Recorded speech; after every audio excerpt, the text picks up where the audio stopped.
Triangle. Two geometric figures which have the same shape and size are known as congruent figures. Congruent figures are alike in every respect.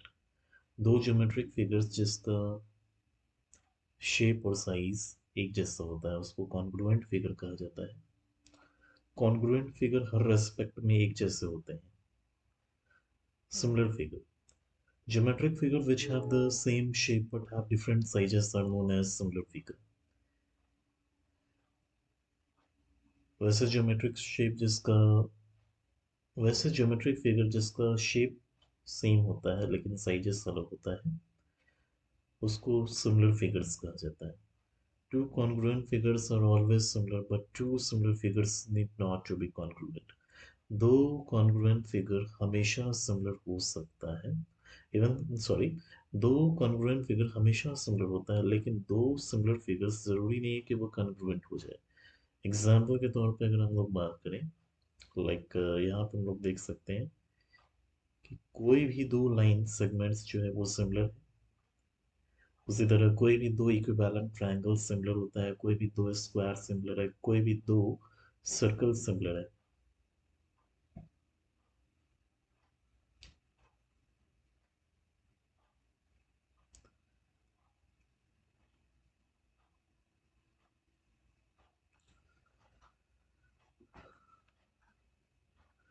Similar polygons. दो polygons जिसका number of side same होता है उसको similar कहा जाता है. अगर दो पॉलीगन जिसका नंबर ऑफ साइड सेम है उसको सिमिलर तब कहा जाएगा अगर उनका कॉरस्पॉन्डिंग एंगल्स इक्वल होगा और उनका कॉरस्पॉन्डिंग साइड्स का लेंस प्रोपोर्शन होगा. फॉर एग्जाम्पल अगर दो polygons A B C D E और P Q R S T similar हैं तो हम लोग A B C D E is similar to P Q R S T लिख सकते हैं. यहाँ पे जो सिंबल दिया गया है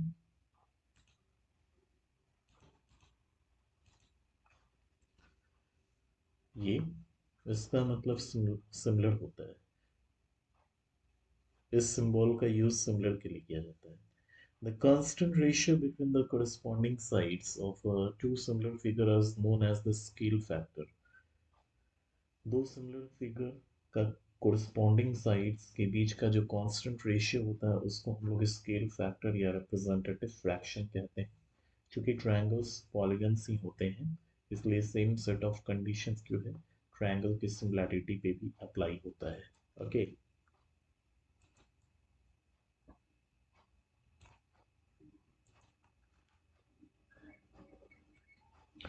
इक्विएंगुलर ट्रायंगल्स. दो ट्रायंगल्स को इक्विएंगुलर तब कहा जाएगा अगर उनके कॉरस्पॉन्डिंग एंगल्स इक्वल होंगे. Similar triangle. दो ट्रायंगल्स को सिमिलर तब कहा जाएगा एक दूसरे से अगर उनका कॉरस्पॉन्डिंग एंगल्स इक्वल होगा और कॉरस्पॉन्डिंग साइड्स प्रोपोर्शन होगा. तो सिमिलर ट्रायंगल्स पे कुछ रिजल्ट्स हम लोग देख लेते हैं जिसमें सबसे पहला रिजल्ट जो है बेसिक प्रोपोर्शनलिटी थ्योरम पे है जिसको हम लोग थेल्स थ्योरम के नाम से भी जानते हैं. और जैसा कि आप सामने देख पा रहे होंगे कि सीबीएसई 2002, 4, 5, 6, 7, 9, 10 इवन आगे भी ये कई साल में पूछा गया है. एक्चुअली ये पुराना पीडीएफ है जिसमें आगे का तो अपलोडेड नहीं है बट मतलब आगे कब पूछा गया था ये अपलोड नहीं किया गया लेकिन ये क्वेश्चन आया है इसलिए इस थ्योरम पे आप लोग कमांड रखेंगे. If a line is drawn parallel to one side of a triangle to intersect the other two sides and distinct points, then the other two sides are divided in the same ratio. अगर एक triangle की एक side से एक line को draw किया जाता है जो ट्रायंगल के दूसरे साइड से पैरेलल हो जाता है और ये जो ड्रॉ किया जा रहा है ट्रायंगल के दो साइड्स के तो अलग अलग पॉइंट्स अप्लाई करता है जैसा कि मैं सामने आपके सामने पॉइंट आउट कर रहा हूँ. एक ट्रायंगल ए बी सी है. इसको ए बी और ए सी के पॉइंट्स डी और ई से एक लाइन ड्रॉ किया गया है जो बी सी से पैरेलल है. तब ये जो दो साइड्स जो हैं वो डिवाइड कर जाते हैं सेम प्रोपोर्शन में. ओके. सॉरी सेम रेशियो में। एक ट्रायंगल एबीसी जिसमें कि डीई जो है वो बीसी से पैरेलल है, डीई इंटरसेक्ट कर रहा है एबी को और एसी को पॉइंट डी और ई पर रेस्पेक्टिवली। अब यहाँ पे हमें इसी बात को प्रूव करना है कि एडी बाई डीबी का जो रेशियो जो है वो एई बाई एसी के बराबर है।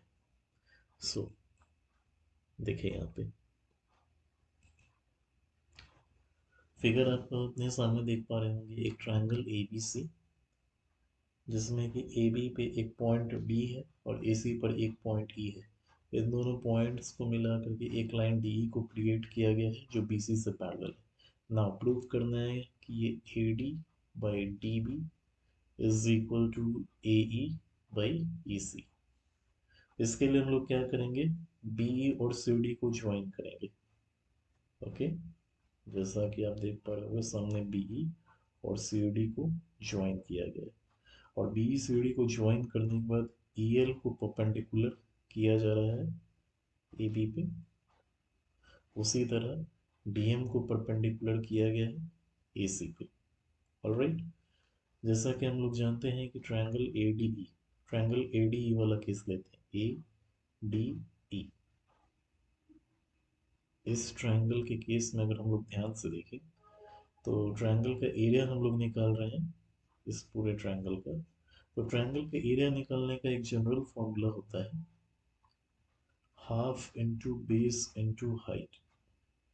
तो इस ट्रायंगल के लिए हाइट के तौर पे एक्ट ईएल कर रहा है और बेस के तौर पे एक्ट एडी कर रहा है। ठीक है, उसी तरह ट्रायंगल डी बी ई का हम लोग निकाल रहे हैं, D B E, D B E यानी इस ट्रायंगल का।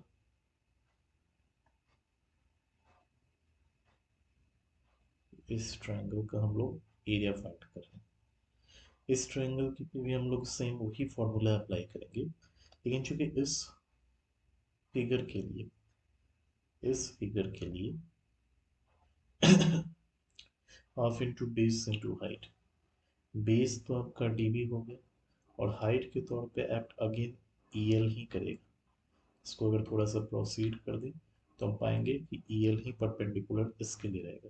तो ये दोनों मिल गया। अब इन दोनों का हम लोग रेशियो फाइंड करते हैं, जिससे half half EL EL cut जाएगा तो बच रहा है एडी बाई डीबी जो यहाँ पे आ गया first. Second,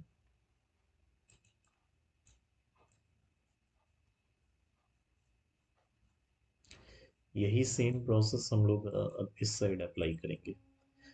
triangle again triangle ADE और ट्रायंगल एईडी, इसका area half into A into D M आएगा और ट्रायंगल ईसीडी का एरिया सी है एईडी और ट्रायंगल ईसीडी।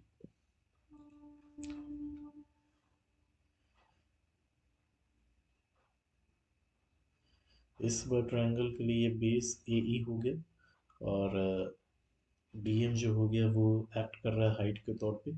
तो दैट्स वाई इस ट्रायंगल का एरिया यहाँ पे मेंशन किया गया half into A into D M C, half into A into D M, जैसा कि आप देख पा रहे हैं यहाँ पे। ओके स्टूडेंट्स, अब हम लोग यहाँ पे निकालेंगे ट्रायंगल ईसीडी का एरिया, यानी इस वाले ट्रायंगल का एरिया। तो इस ट्रायंगल का एरिया अगर हम लोग फाइंड करें तो ये ईसी जो है ये बेस के तौर पे एक्ट कर रहा है और अगर इसको थोड़ा सा प्रोड्यूस कर दिया जाए तो यहाँ पे यही आपका डीएम जो है हाइट के तौर पे एक्ट करेगा। तो डीएम को ही लेना होगा इस ट्रायंगल के हाइट के तौर पे। ना अब इन दोनों का हम लोग रेशियोज फाइंड करेंगे।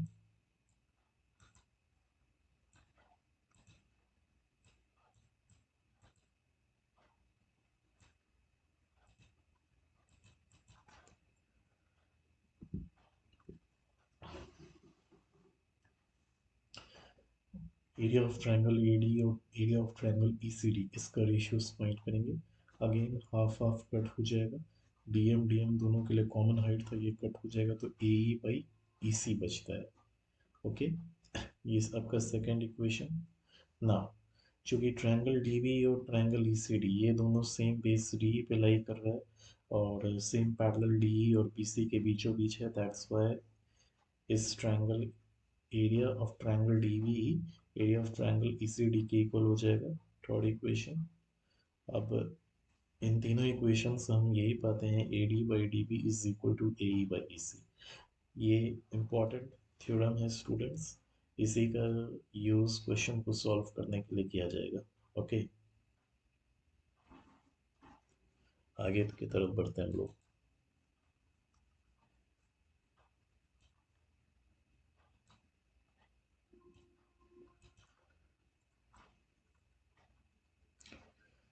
इस थ्योरम का कोरोलरी दिया गया कि एक ट्रायंगल एबीसी में, अगेन इस कोरोलरी का भी यूज क्वेश्चन को सॉल्व करने के दरमियान किया जाएगा।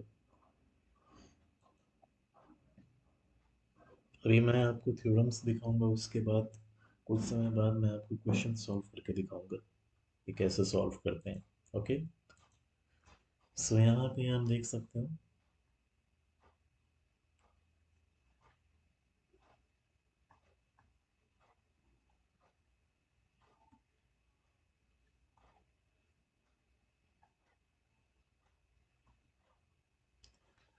एक ट्रायंगल एबीसी में एक लाइन डी जो है वो बीसी से पैरेलल है।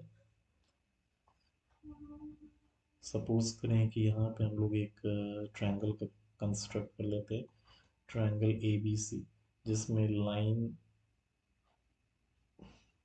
डीई नाम का लाइन जो है वो बीसी से क्या है, पैरेलल है। Now A B by D B is equal to A C by E C, इसको प्रूव करेंगे हम लोग। उसी तरह again A D by A B is equal to A E by E C, इसको हम लोग प्रूव करेंगे।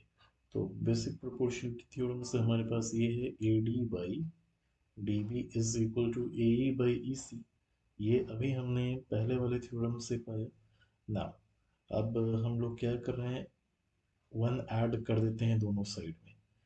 तो ए डी, और चूंकि ये डी बी में भी वन है, डी बी इस तरफ शिफ्ट करेगा तो डी बी आ जाएगा। तो A D plus D B whole बन जाएगा क्या, A D plus D B whole बन जाएगा आपका ए बी। उसी तरह यहाँ पे भी हमने वन ऐड किया है, तो ए ई प्लस ई सी आपका बन जाएगा ए सी। तो A B by D B is equal to A C by A C. Again अब यहाँ पे सेकंड को हम लोग देखते हैं, सेकंड क्वेश्चंस की तरफ हम लोग बढ़ जाते हैं।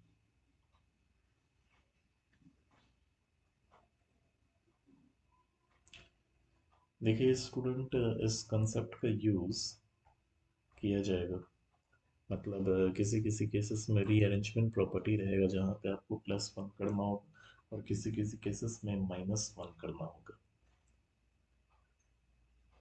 फिगर मैं फिर से दोबारा ड्रॉ कर देता हूँ।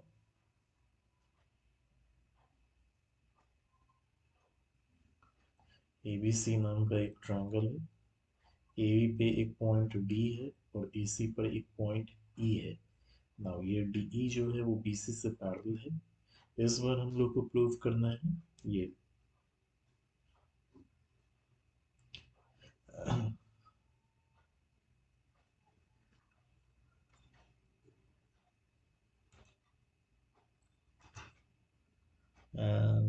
AD by AB is equal to AE by AC.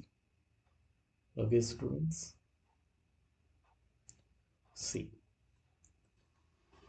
हमने यहाँ पे क्या किया, AD by DB को रेसिप्रोकेट कर दिया। उसी तरह इक्वेशन है ना ये, तो एक साइड LHS ही रेसिप्रोकेट नहीं होगा, RHS भी रेसिप्रोकेट कर जाएगा ना।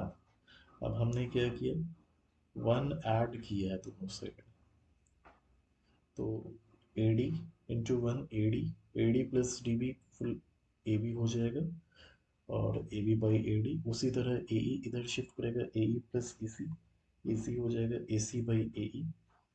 अब इसको फाइनली फिर अगेन हम लोग क्या करेंगे, रेसिप्रोकेट कर देंगे, तो रिलेशन ए डी पाएंगे, A D by A B और ये ए ई बाई ए सी। तो इस प्रकार ये स्टूडेंट्स ये प्रूव्ड हो गए। अब आगे की तरफ हम लोग बढ़ते हैं।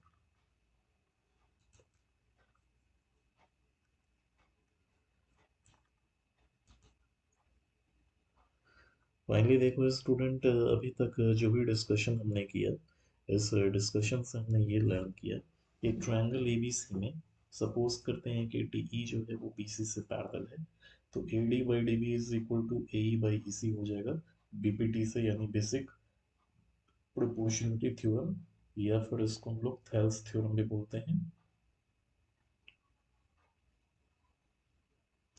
और कोरोलरी में हमने क्या किया, वन ऐड करते हुए हमने ये लर्न किया, मतलब ये जो हमने ऑब्टेन किया था ये रिलेशन, इसी में वन ऐड करते हुए हमने इसको ऑब्टेन किया। अगेन इसमें हमने क्या किया था, इसको रेसिप्रोकेट करते हुए, रेसिप्रोकेट करने के बाद वन ऐड करके इस रिलेशन को हमने ऑब्टेन किया। तो स्टूडेंट्स असल में हमें करना क्या है, इन्हीं इक्वेशंस का यूज़ पूरे क्वेश्चंस को सॉल्व करने के दरमियान करना है। एक और टॉपिक हम लोग यहाँ पे समझ लेते हैं, थेल्स थ्योरम का कन्वर्स, जिसका यूज क्वेश्चन को सॉल्व करने के दरमियान किया जाएगा। अगर एक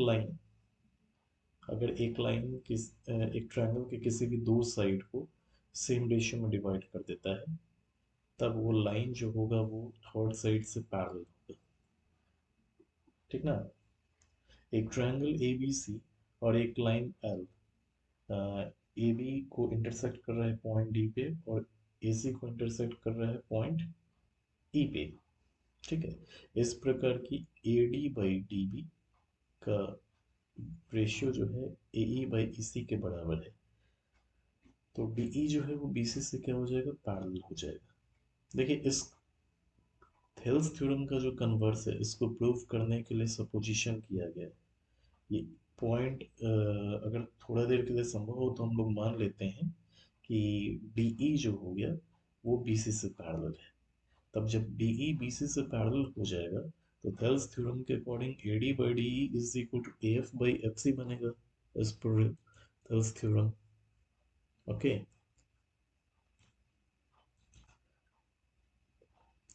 लेकिन ये ऑलरेडी क्वेश्चन में ही मेंशन किया गया है, ये ऑलरेडी क्वेश्चन में ही मेंशन कर दिया गया है कि A D by D B A E by E C के बराबर है। तो कहने का मतलब A F by F C और ए ई बाई ई सी इन दोनों का प्रोपोर्शन सेम होगा, राइट।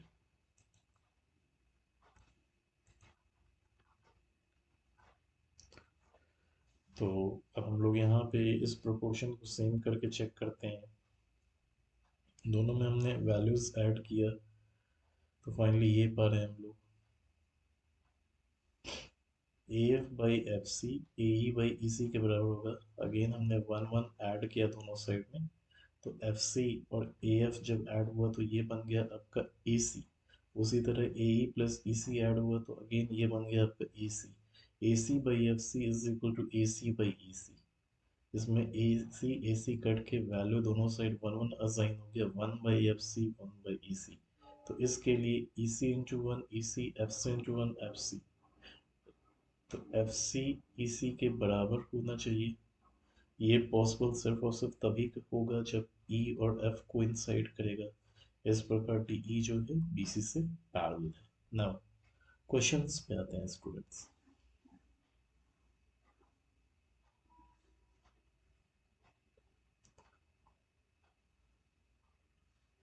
आप अपने सामने देख पा रहे होंगे कि दिए हुए फिगर में एम एन ए बी से पैरेलल है, ठीक है। बी सी का लेंथ 7.5 सेंटीमीटर दिया है,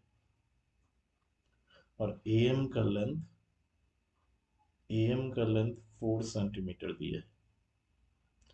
एम सी का लेंथ 2 सेंटीमीटर मेंशन है, तो हमें बी एन का लेंथ निकालना है।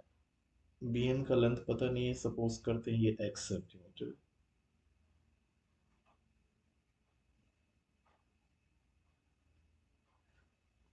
और होल लेंथ बी सी का तो यहाँ पर ऑलरेडी मेंशन है 7.5, तो इसको हम लोग 7.5 माइनस एक्स ले सकते हैं एम सी को। Now M C by A M is equal to N C by B N ले सकते हैं। अब हम लोग यहाँ पे एम सी का वैल्यू 2 सेंटीमीटर, ए एम का वैल्यू 4 सेंटीमीटर, एन सी का वैल्यू 7.5 माइनस एक्स और इसका एक्स। नाउ 2 और 4 टू टाइम्स में, एक्स इंटू 1, तो x 2 into 7.5, 2 into 7.5 minus x,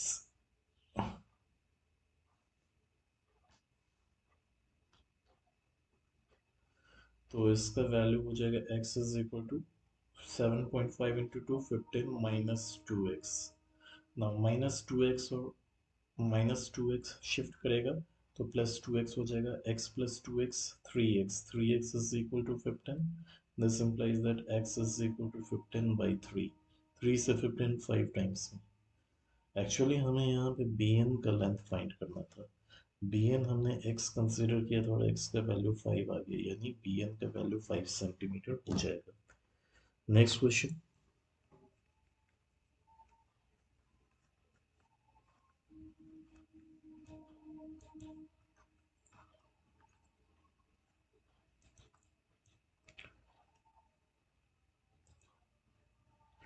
दिए हुए फिगर में DE जो है वो BC से पैरेलल है, ठीक है। AD बाई DB का रेशियो मेंशन है, AD by DB is equal to 3/5।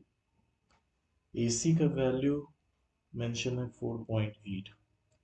हमें AE का लेंथ फाइंड करना है। AE को हम लोग x मान लेते हैं, तो EC जो हो जाएगा, एक्चुअली ओवरऑल वैल्यू 4.8 था, तो EC 4.8 माइनस x हो जाएगा। ओके, अब थेल्स थ्योरम के according AD by DB is equal to AE by EC।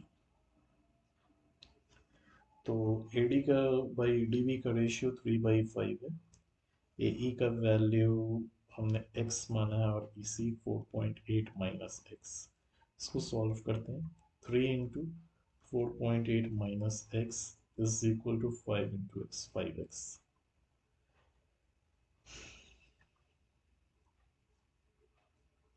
14.4 minus 3x is equal to 5x, minus 3x 5x की तरफ जाएगा तो 8x हो जाएगा, 8x इज इक्वल टू 14.4, तो x is equal to 14.4 by 8। 8 से ये कितने टाइम्स में, 1 टाइम्स, 1.8, 1.8 टाइम्स में, यानी x का वैल्यू 1.8 सेंटीमीटर आ जाएगा। हमें AE का लेंथ फाइंड करना था और AE का कंसिडरेशन हमने इस डायग्राम में x किया था, दैट्स व्हाई AE का वैल्यू 1.8 सेंटीमीटर हो जाएगा। नेक्स्ट।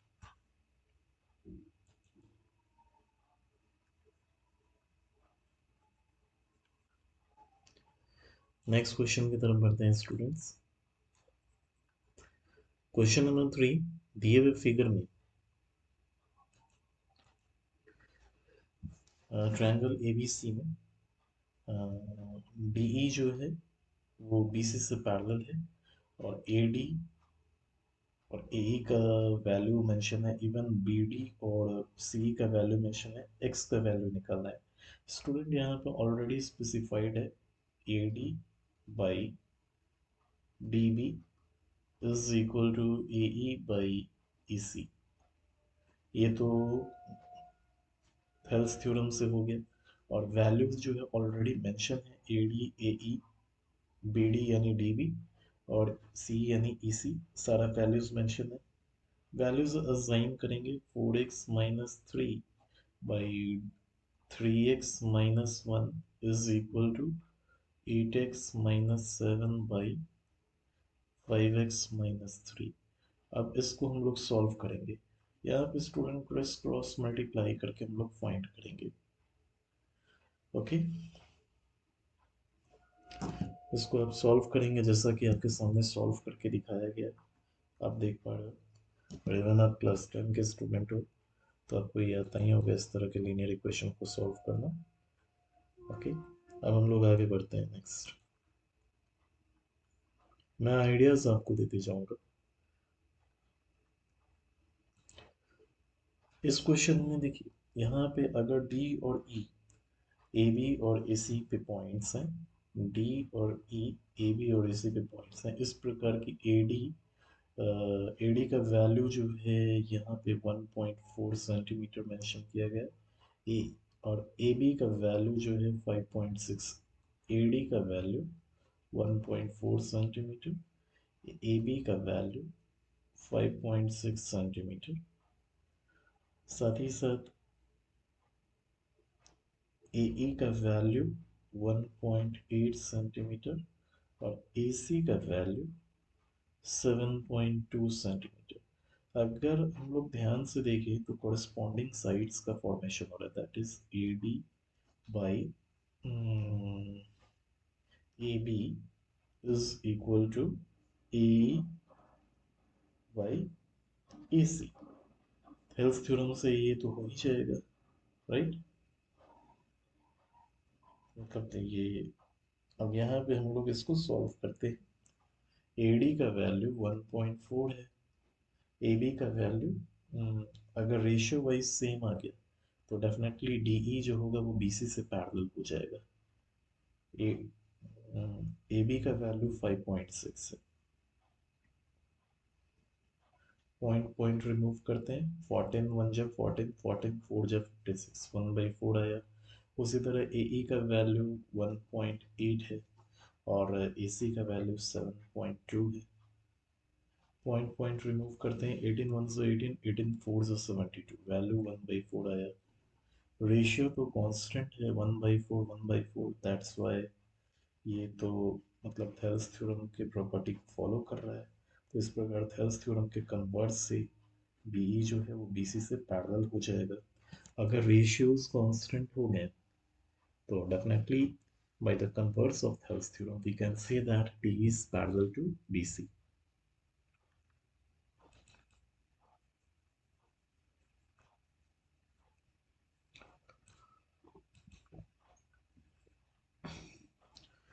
क्वेश्चन नंबर 5 की तरफ आते हैं हम लोग। देखिए, दिए हुए फिगर में एम एन क्यूआर से पैरेलल है। यहाँ पे हमें पी एन का लेंथ फाइंड करना है। सपोज कर लेते हैं पी एन एक्स सेंटीमीटर है और पी आर निकालना है। पी एन निकल जाएगा तो पी आर मिल जाएगा। पी आर कैसे निकालेंगे? P N plus N R. तो इसमें असल गेम पी एन फाइंड करने का है। थेल्स थ्योरम के according P M by M Q is equal to P N by N R हो जाएगा।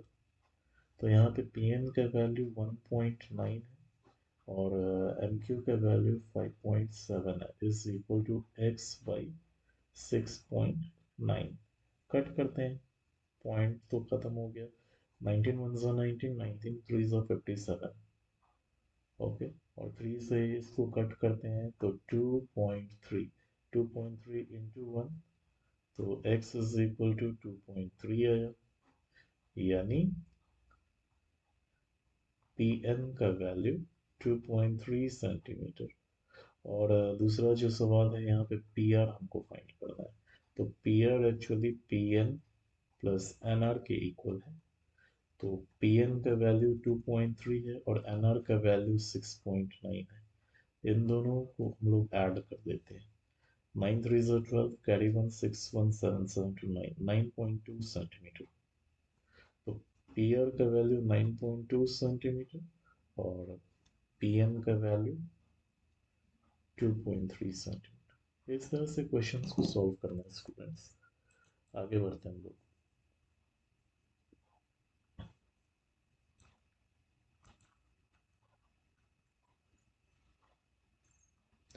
दिए हुए फिगर में A D by D B जो है वो ए ई बाई ई सी के इक्वल है और angle A D E angle A C B के बराबर है। तो यहाँ पे प्रूव करना है कि ट्रायंगल ए बी सी एक आइसोसेलेस ट्रायंगल है। स्टूडेंट्स, जब A D by D B A E by E C के इक्वल हो गया तो डेफिनेटली थेल्स थ्योरम के कन्वर्स हम ये कह सकते हैं कि डी ई जो है बी सी से पैरेलल हो जाएगा। और ये बात ऑलरेडी मेंशन है कि एंगल ए डी ई इस एंगल के बराबर है। जब ये दोनों लाइन पैरेलल हो गया और ये ट्रांसवर्सल के तौर पे एक्ट कर रहा है तो ये एंगल इसके बराबर भी हो जाएगा कोरिस्पॉन्डिंग एंगल से। और जब ये एंगल इसके बराबर है और ये एज पर कोरिस्पॉन्डिंग एंगल ये बराबर आ गया, इसका मतलब अब एंगल भी एंगल सी के बराबर हो गया। नाउ एंगल बी के सामने वाला साइड ए सी है और एंगल सी के सामने वाला पूरा साइड ए बी है। जब एक ट्रायंगल के दो एंगल्स इक्वल होते हैं तो उसके अपोजिट साइड्स भी इक्वल होते हैं। इस प्रकार ये ट्रायंगल एबीसी क्या हो गया, आइसोसेलेस ट्रायंगल हो गया, क्योंकि इसका दोनों साइड इक्वल हो गया। ओके स्टूडेंट्स, आगे बढ़ते हैं।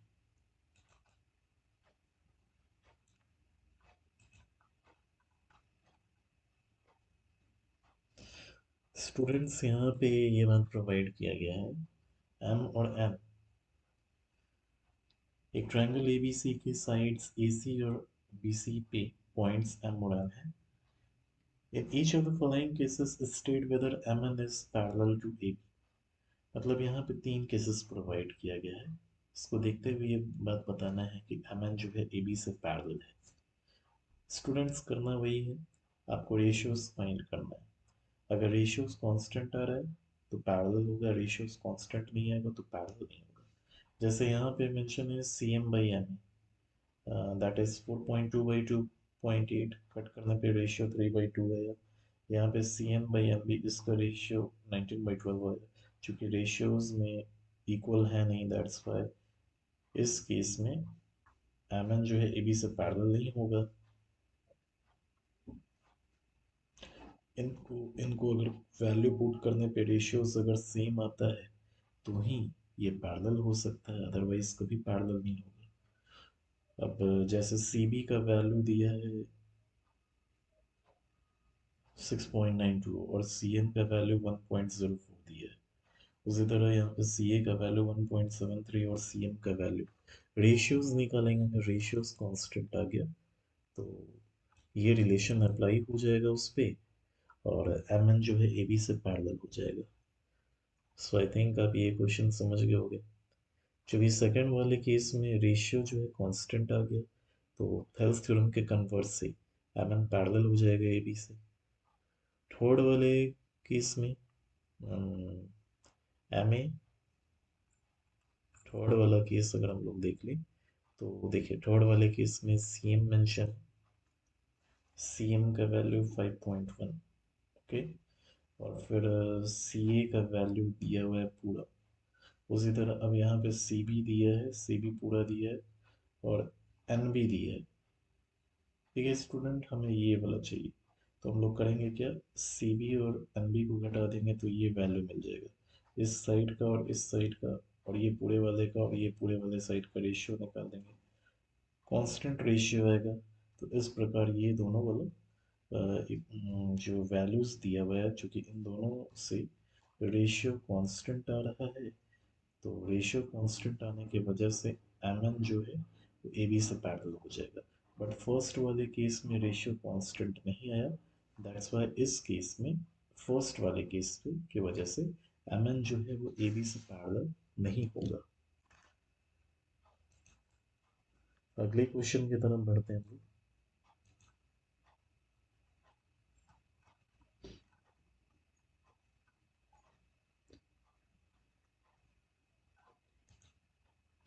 देखिए यहाँ पे इस क्वेश्चन में ये प्रोवाइड किया गया कि दिए हुए फिगर में DE जो है AC से पैरेलल है। DE जो है AC से पैरेलल है। चूंकि DE AC से पैरेलल है तो यहाँ पे AD इस इसका AD का और AB का रेशियो, अगेन उसी तरह EC का और BC का रेशियो इस बेसिक प्रोपोर्शनलिटी थ्योरम यानी थेल्स थ्योरम से मिलेगा। ठीक है,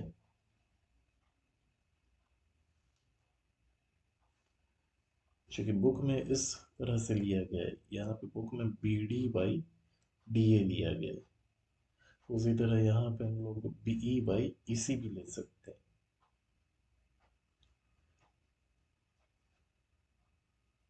BD/DA is equal to BE/EC। और दूसरा केस दिया गया है D parallel to A C, दूसरा केस दिया गया है D F parallel to A E. D F यानी ये किससे पैरेलल है, ए ई से पैरेलल, यानी इस ट्रायंगल के लिए लिया गया है स्टूडेंट। एक बार इरेज करके मैं आपको समझा देता हूँ दोबारा।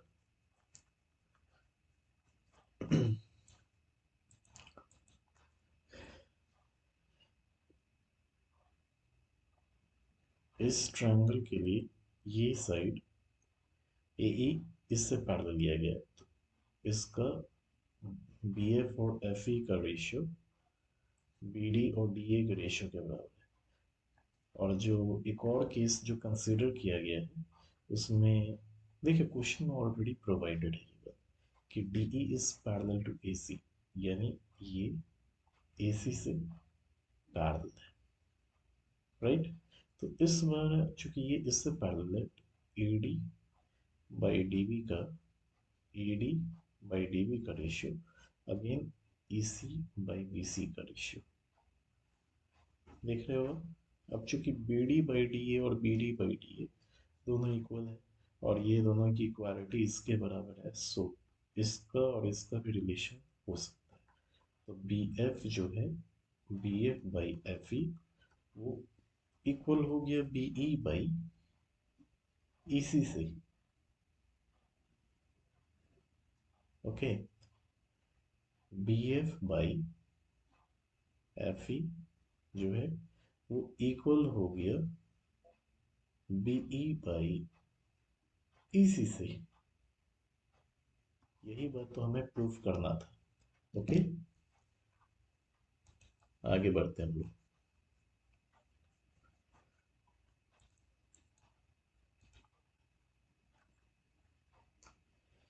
देखिए क्वेश्चन नंबर 9 में जो प्रोवाइड किया गया है दिए हुए फिगर में डी ई जो है वो ओ क्यू से पैरेलल है, डी ई जो है वो ओ क्यू से पैरेलल है, यानी इस ट्रायंगल का कंसिडरेशन किया जा रहा है। तो एक पार्ट ये और दूसरा पार्ट ये, उसी तरह इसका एक पार्ट ये और दूसरा पार्ट पूरा ये। अगेन डी एफ जो है ओ आर से पैरेलल है। तो देखिए ये पहले वाले पार्ट से डी ई जो है ओ क्यू से पैरेलल है, इससे हमारे पास रिलेशन मिला P D by D O is equal to P E by E Q. देखिए बेसिक प्रोपोर्शनलिटी थ्योरम यानी थेल्स थ्योरम में हम लोग रेशियो का कंसिडरेशन करते हैं, रेशियो का कंसिडरेशन करते हैं उसके कॉरस्पॉन्डिंग साइड के अकॉर्डिंग। जैसे पी डी और डी ओ दिया गया, सॉरी पी डी और एक दूसरा जो साइड दिया जा रहा है, एक साइड पी डी दिया गया, दूसरा चूंकि ये इससे पैरेलल है तो एक P D by D O दिया गया, तो उसी तरह यहाँ पे P E by E Q दिया जाएगा, क्योंकि कॉरस्पॉन्डिंग साइड का ही रेशियो फाइंड किया जाता है। उसी तरह से डी एफ जो है वो ओ आर से पैरेलल है, तो again P D by D O जो है वो P F by F R के इक्वल हो गया। तो हम हर बार दोनों केसेस में नोटिस कर रहे हैं कि P D by D O जो है हम लोग दोनों केसेस में नोटिस किए, तो दोनों केसेस में P D by D O का अपना अपना रेशियो आया। चूंकि दोनों P D by D O के रेशियो के बराबर हैं तो ये दोनों अलग अलग रेशियो भी तो इक्वल ही हो जाएंगे, राइट। तो इन दोनों इक्वेशंस का जब हम लोग कंपैरिजन करते हैं तो P E by E Q, देखिए यहाँ पे P E by E Q आया, और नीचे की अगर हम लोग बात करें तो वहाँ पे हमारे पास पी एफ बाई एफ आया जो कि P D by D O के बराबर है। That's why P E by E Q जो है P F by F R के इक्वल हो जाएगा, ये दोनों P D by D O के बराबर है, राइट ना। और इस प्रकार ट्रायंगल पी क्यू आर में, ट्रायंगल पी क्यू आर में ई और एफ पॉइंट्स हो गए पी क्यू और पी आर पे, इस प्रकार की P E by E Q जो है P F by F R के बराबर हो गए, तो ई एफ जो है वो क्यू आर से पैरेलल हो जाएगा थेल्स थ्योरम के कन्वर्स से। ओके स्टूडेंट्स, आई बात समझ में आपको।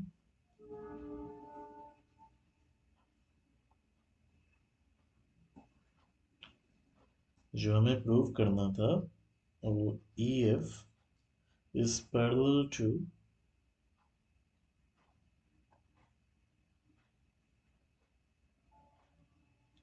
क्योंकि हमने इसमें और इसका रेशियो पाया, इसका और इसका रेशियो इक्वल पाया, दैट्स वाई ये ई एफ जो है वो क्यू आर से क्या हो गया, पैरेलल हो गया। ओके स्टूडेंट्स, एक क्वेश्चन हम लोग और करते हैं, फिर अगला जो लेक्चर अपलोड किया जाएगा उसमें और क्वेश्चंस करते हुए दिखाया जाएगा आपको।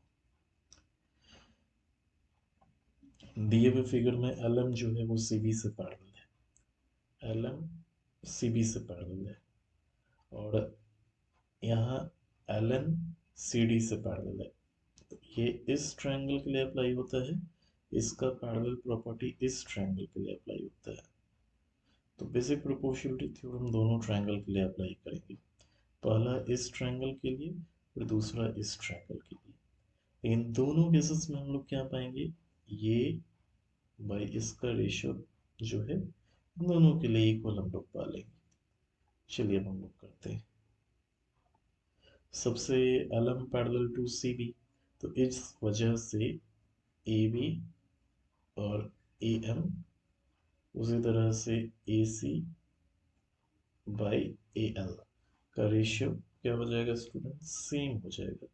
अब हम लोग इसको रेसिप्रोकेट कर देते हैं, तो A M by A B is equal to A L by E C हो जाएगा।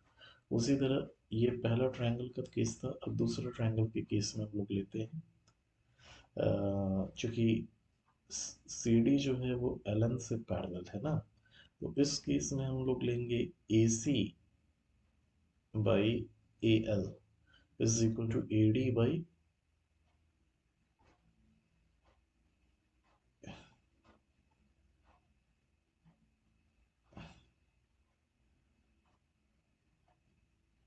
ए डी बाई ए एन लेंगे।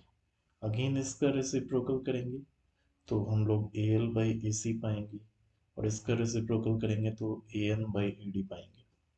तो थेल्स थ्योरम से हमने ये पाया, तो ए एल बाई ए सी के बराबर ये है, ए एल बाई ए सी के बराबर ये है।